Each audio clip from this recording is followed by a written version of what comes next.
ಪಾಕ್ ಪರ ಘೋಷಣೆ ಕೂಗಿದ್ದ ಬಿಜೆಪಿ ಕಾರ್ಯಕರ್ತನಿಗೆ ಜಾಮೀನು ಮಂಜೂರಾಗಿದೆ. ಬಿಜೆಪಿ ಕಾರ್ಯಕರ್ತ ಡಣಾಯಕನಪುರ ರವಿಗೆ ಜಾಮೀನು ಮಂಜೂರಾಗಿದೆ. ಜಾಮೀನು ಮಂಜೂರು ಮಾಡಿರುವಂತಹ ನ್ಯಾಯಾಲಯ 1 ಲಕ್ಷ ಬಾಂಡ್, ಒಬ್ಬರ ಶ್ಯೂರಿಟಿ ಜೊತೆಗೆ ಷರತ್ತುಬದ್ಧ ಜಾಮೀನನ್ನ ಹೊರಡಿಸಿದೆ. ಇನ್ನು ರವಿಗೆ ಜಾಮೀನು ಮಂಜೂರು ಮಾಡಿದಂತಹ ಮಂಡ್ಯ ಪಿಸಿಜೆ ಕೋರ್ಟ್ ಈ ಪ್ರಕರಣದ ಒಂದು ವಿಚಾರಣೆಯನ್ನ ಕೂಡ ಕೈಗೆತ್ತಿಕೊಂಡಿತ್ತು. ಪ್ರಕರಣಕ್ಕೆ ಸಂಬಂಧಪಟ್ಟಂತೆ ಇದೀಗ ರವಿಗೆ ಜಾಮೀನು ಮಂಜೂರಾಗಿದೆ. ಪಾಕಿಸ್ತಾನ ಪರ ಘೋಷಣೆ ಸಂಬಂಧ ರವಿಯನ್ನ ಪೊಲೀಸರು ಬಂಧನ ಕೂಡ ಮಾಡಿದ್ರು. 3 ದಿನಗಳ ಹಿಂದೆ ಪೊಲೀಸರು ಆತನನ್ನ ಅರೆಸ್ಟ್ ಮಾಡಿದ್ರು. 2 ದಿನಗಳವರೆಗೆ ಆರೋಪಿ ರವಿಯನ್ನ ಪೊಲೀಸರು ಕಸ್ಟಡಿಗೂ ಕೂಡ ಪಡೆದುಕೊಂಡಿದ್ರು.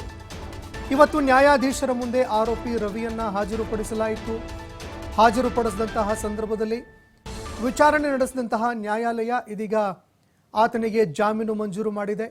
ಮಂಡ್ಯದ ಪಿಸಿಜೆ ಕೋರ್ಟ್ ರವಿಗೆ ಇದೀಗ ಜಾಮೀನು ಮಂಜೂರು ಮಾಡಿದೆ. ಪ್ರಕರಣಕ್ಕೆ ಸಂಬಂಧಪಟ್ಟಂತೆ 3 ದಿನಗಳ ಹಿಂದೆ ಆತನನ್ನು ಬಂಧಿಸಲಾಗಿತ್ತು. ಅದಾದ ಬಳಿಕ 2 ದಿನಗಳವರೆಗೆ ಕಸ್ಟಡಿಗೂ ಕೂಡ ಪೊಲೀಸರು ಪಡೆದುಕೊಂಡಂತಹ ಸಂದರ್ಭದಲ್ಲಿ ಹಲವಾರು ವಿಷಯಗಳಿಗೆ ಸಂಬಂಧಪಟ್ಟಂತೆ ವಿಚಾರಣೆ ಕೂಡ ಮಾಡಿದ್ರು. ಸಾಕಷ್ಟು ತನಿಖೆ ಕೂಡ ನಡೀತು.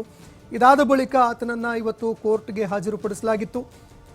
ಇನ್ನು ಕೋರ್ಟ್ಗೆ ಹಾಜರುಪಡಿಸಿದಂತಹ ಸಂದರ್ಭದಲ್ಲಿ ಪಿಸಿಜೆ ನ್ಯಾಯಾಲಯ ಆರೋಪಿ ರವಿಯನ್ನ ಇದೀಗ ಜಾಮೀನು ಮಂಜೂರು ಮಾಡಿದೆ. ಇನ್ನು ಅದೇ ರೀತಿಯಾಗಿ ಜಾಮೀನು ಮಂಜೂರು ಮಾಡಿದ್ಯಾಕೆ? ಯಾಕಂದ್ರೆ ದೇಶದ್ರೋಹದ ಪ್ರಕರಣ ಇತ್ತು. ಪ್ರಕರಣ 1.5 ವರ್ಷ ಹಳೆಯದ್ದು ಅಂತ ನ್ಯಾಯಾಲಯ ಹೇಳಿದೆ.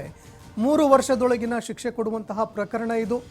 3 ವರ್ಷದ ಒಳಗೆ ಶಿಕ್ಷೆ ಕೊಡುವಂತಹ ಒಂದು ಪ್ರಕರಣ ಆಗಿತ್ತು. ಇನ್ನು ಅದೇ ರೀತಿಯಾಗಿ ತನಿಖೆಯ ಹಂತ ಮುಕ್ತಾಯದ ಆಧಾರದ ಮೇಲೆ ಜಾಮೀನನ್ನ ಮಂಜೂರು ಮಾಡಿದೆ. ಈ ತನಿಖೆಯ ಹಂತ ಮುಕ್ತಾಯ ಆಗಿದೆ.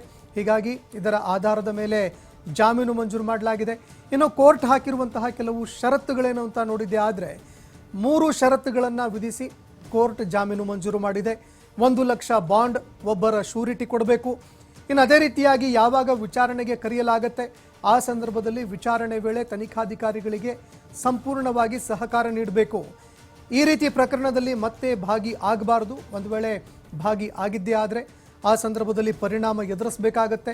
ಸಾಕ್ಷ್ಯ ನಾಶವನ್ನ ಮಾಡಬಾರದು ಅಂತ ಷರತ್ತು ನೀಡಿ ಕೋರ್ಟ್ ಜಾಮೀನು ಮಂಜೂರು ಮಾಡಿದೆ. ಪಿಸಿಜೆ ಹಿರಿಯ ಶ್ರೇಣಿಯ ನ್ಯಾಯಾಧೀಶರು ರವಿಗೆ ಜಾಮೀನು ಮಂಜೂರು ಮಾಡಿದ್ದಾರೆ.